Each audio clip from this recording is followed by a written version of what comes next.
Om Shanti. Good morning. साकार मुरली 15 अगस्त 2023। बाबा का मीठा मीठा लेटर हम मीठे मीठे बच्चों को मीठे मंथन के लिए। सबसे पहले आप सभी को स्वतंत्रता दिवस की बहुत बहुत शुभकामनाएं।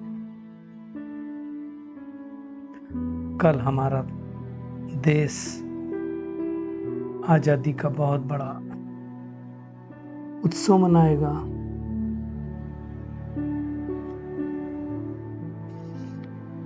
आज ही के दिन 1947 में भारत देश आजाद हुआ था। 77 साल हो गए उसको आजाद हुए।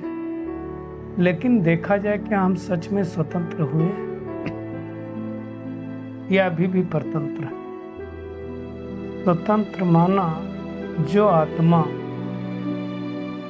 अपने मन बुद्धि संस्कारों पर संपूर्ण विजय प्राप्त कर चुकी हो, जिसके कंट्रोल में सब कुछ हो, उसको कहेंगे स्वतंत्र।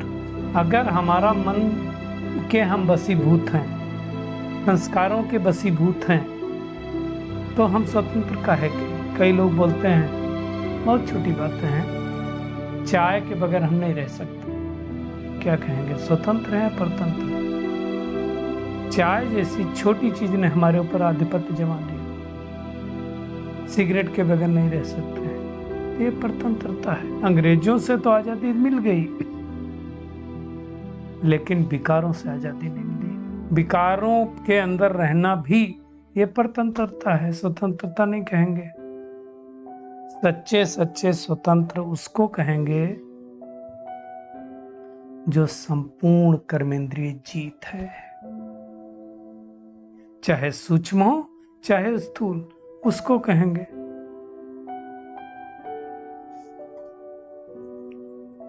तो उसको अच्छी तरह से समझना है। और कर्मेंद्रिय जीत तब हम बन पाएंगे जब हम यथार्थ रीत से समझेंगे कि हम कौन हैं। हम नहीं जानते अपने को। कभी भी हम राजयोग का कोर्स कराते हैं, पूछते हैं मैं और मेरा दोनों एक हैं अलग हैं? तो कई लोग बोलते तो हैं अलग हैं, कई लोग बोलते एक ही है। तो फर्क क्या है? अब मेरा हर एक चीज के लिए यूज होता है। मेरा शरीर, मेरे घड़ी, मेरा मोबाइल। पता है मैं मोबाइल नहीं हूँ। इसी प्रकार मेरा शरीर है, मैं शरीर नहीं हूं। तो बाद में लोगों को समझ में आता है कि सच में मैं तो अलग हूं। तो उस यथार्थ मैं को समझना कि मैं कौन हूं, और उसका बाबा ने आज मुरली में बहुत अच्छी तरह से याद किया कि एक तो खुद को भी समझो कि मैं कौन हूं, बिंदु हूं, और दूसरा बिंदु बाबा भी है। तो बिंदु बन करके बिंदु बाप को याद करना, इसमें भोला नहीं बनना है। बाप जो है जैसा है उसको यथार्थ रीति से समझना है, नहीं तो समझ ही नहीं पाते। कई लोग सोचते हैं शिवलिंग जैसा बड़ा है, कई लोग सोचते हैं हजारों सूर्यों से तेज है, कई लोग सोचते हैं आत्मा छोटी है परमात्मा बड़ा है। तो बाबा कहते हैं समझदारी नहीं है। यथार्थ पहचान कर याद करो, वो समझदारी है। बिंदी है, उसको याद करने में तो मेहनत है, खिसक जाती है। कोई बड़ा स्वरूप नहीं। बाबा ने कहा कि कई लोग शिव के मंदिर में जाते हैं, सोचते इतना बड़ा शिवलिंग है। बाबा कहता मैं ऐसा नहीं हूं, मैं बिंदी हूं। अब बिंदी को कोई कैसे समझेगा? अब भक्ति में तो आदत पड़ गई शिवलिंग पर फूल चढ़ाने की, पूजा करने की, तो वो याद रहता है।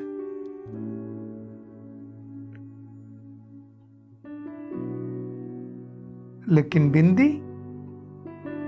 बिंदी को नहीं कहेंगे सुख का सागर, शांति का सागर है। याद मुझे किसे करना है? बिंदी को याद करना है। इतनी छोटी बिंदी में सारा ज्ञान समझाया हुआ। दूसरा भी तरीका बाबा ने बताया कि दूसरा क्या करो कि बेहद की दृष्टि से स्वप्न को समझो। क्या स्वप्न को समझो? सतयुग था, बीत गया। त्रेता युग था, बीत गया। द्वापर युग था, बीत गया। कलयुग था, बीतने वाला है, या कहो बीत गया। संगम युग आ गया, अब संगम युग ही बीत जाएगा।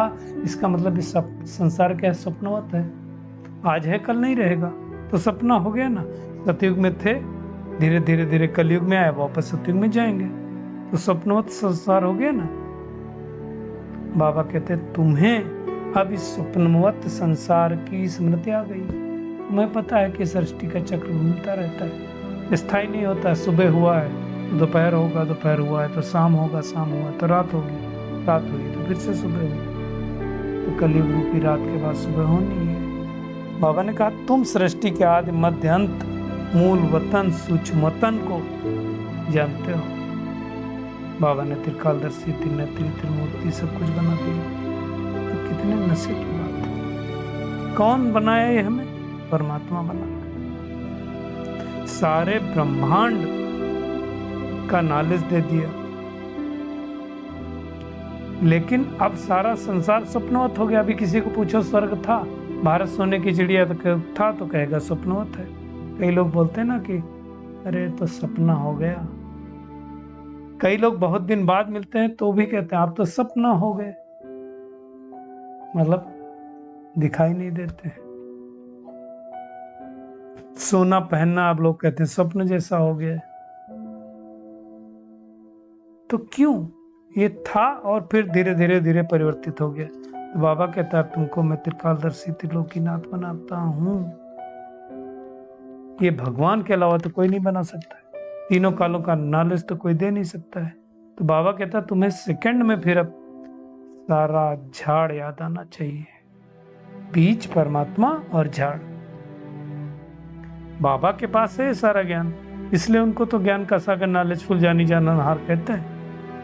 हम जब जान जाते हैं तो हम मास्टर ज्ञान सागर बनते हैं, मास्टर नॉलेजफुल बनते हैं। तो बाबा कहता है तुम्हें सुदर्शन चक्रधारी बनना है। यही तो सुदर्शन चक्र। हम क्या थे, क्या हैं, क्या बनने वाले हैं। इतनी बड़ी छोटी आत्मा में इतना सारा पार्ट बढ़ा हुआ है। ऐसा नहीं है कोई आत्मा और परमात्मा बड़ी चीज होती, नहीं। बाबा ने कहा इस दुनिया में, कलयुगी दुनिया में देखो कितना बड़ा भवका है माया का, क्या क्या चीजें बनाते हैं, है ना। कितनी बड़ी दुनिया, कितने बड़े बड़े महल बनाते हैं। हर एक चीज बाबा कहते हैं कितनी नफीस बनती जा रही है। नफीस मतलब आकर्षक। बाबा ने कहा हम समझते हैं कि ये सब मुलम्मे की चीजें जो खत्म होने वाली है, सृष्टि तो जाने वाली है थोड़े दिनों में।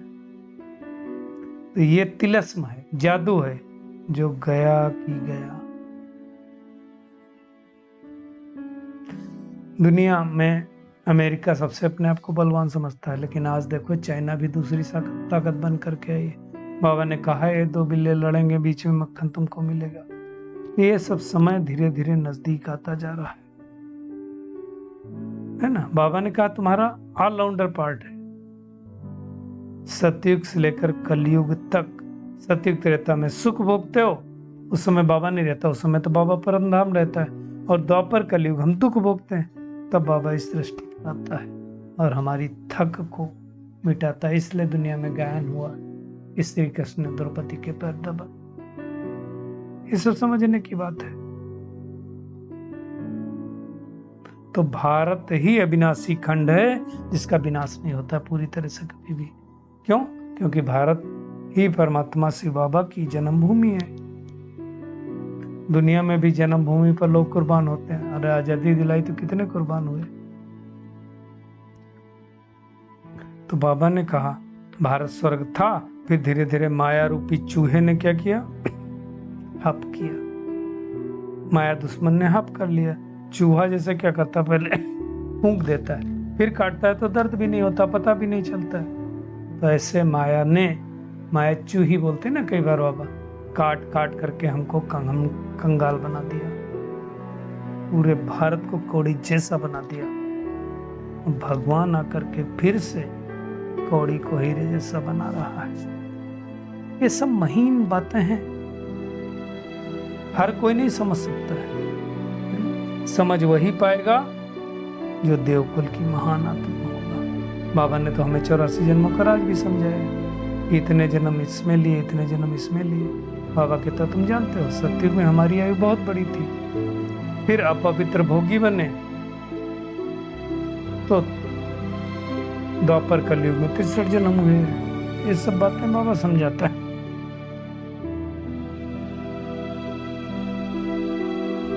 दुनिया में कोई नहीं समझा सकता है।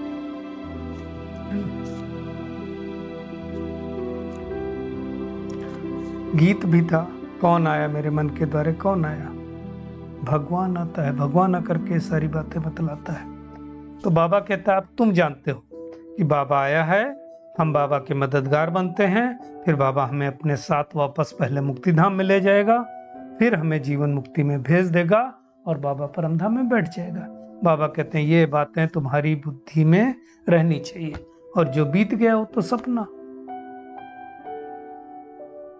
जो बीता तो सपना, वर्तमान ही अपना, भविष्य काल क्या है, कल्पना है।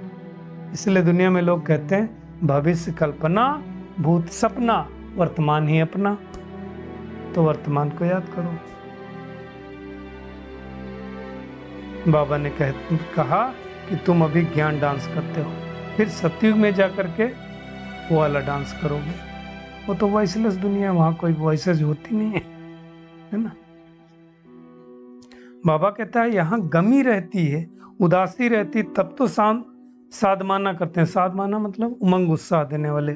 सतयुग में ये सब उत्सव नहीं होते हैं।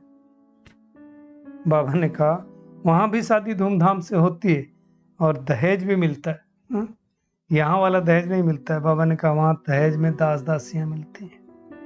ये तो अभी 100 साल 50 साल पहले भी रस्म थी कि कोई ना कोई जाता था, बाकी वहां कोई त्योहार नहीं होता है। वहां तो सदा ही खुशियां खुशियां हैं, हर रोज त्योहार है, तो अलग से मनाने की कोई आवश्यकता नहीं है। तो क्या करना है आज हमको? टेक होम ये है, होमवर्क ये है कि बाबा जो है जैसा है उसे यथार्थ रूप से बिंदी समझ करके याद करना, यही हमारी समझदारी है। सुदर्शन चक्र फिराते फिराते माया पर गुप्त रीति से विजय प्राप्त करनी है। जैसे बाबा नॉलेजफुल है वैसे हमें मास्टर नॉलेजफुल बनना है। भोला नहीं बनना है बाबा को याद करने में, यथार्थ रीत से याद करना है। आज का बाबा का वरदान है, बाप के डायरेक्शन प्रमाण सेवा समझ हर कार्य करने वाले सदा अथक और बंधन मुक्त भव। बाबा कहता है प्रवृत्ति को सेवा समझकर संभालो, बंधन समझकर नहीं। बाप ने डायरेक्शन दिया है योग से हिसाब किताब चुकत करो। हिसाब किताब कैसे चुकत होना? योग से, भोग के नहीं। बाबा कहता है कि ये तो मालूम है कि वो बंधन है, लेकिन घड़ी घड़ी कहने और सोचने से क्या होगा? बंधन और कड़ा होता चला जाएगा। और बाबा ने स्पष्ट रूप से कहा अगर अंत समय में बंधन याद रहा तो गर्भ जेल में जाना पड़ेगा। जाना है हमें गर्भ महल में, चले जाएंगे जेल में तो गड़बड़ होगा। इसलिए बाबा ने कहा अपने से भी तंग नहीं हो, फंसो भी नहीं, मजबूर भी ना हो। खेल खेल में हर कार्य करते चलो तो अथक भी रहेंगे और बंधन मुक्त भी बनते जाएंगे। तो ये हम सबको मेहनत करनी है। स्लोगन है भ्रकुटी की कुटिया में बैठकर तपस्वी मूर्त होकर रहो, ये अंतर्मुक्त है। तो चलिए हम भ्रकुटी की कुटिया में बैठ जाते हैं और मन ही मन उस बिंदु स्वरूप बाबा को याद करते हैं, महसूस करते हैं मैं आत्मा भी बिंदी, बाबा भी बिंदी और जो बीता वो भी बिंदी है। मुझे यथार्थ रीत से उस बाबा को याद करके बाप समान नॉलेजफुल बनना है। बाबा की डायरेक्शन प्रमाण हर कर्म करके अथक सेवाधारी बंधन मुक्त बनना है। खेल खेल में हर कार्य करते हो सफलता मूर्त बनना है। महसूस करें मैं बिंदु स्वरूपात्मा, बिंदु बाप की स्मृति में बैठी हूँ, इस देह के बंधन से मुक्त शुद्ध आत्मा। शुक्रिया मीठे प्यारे बाप दादा, शुक्रिया आप सभी का इस मीठे मंथन के लिए। ओम शांति।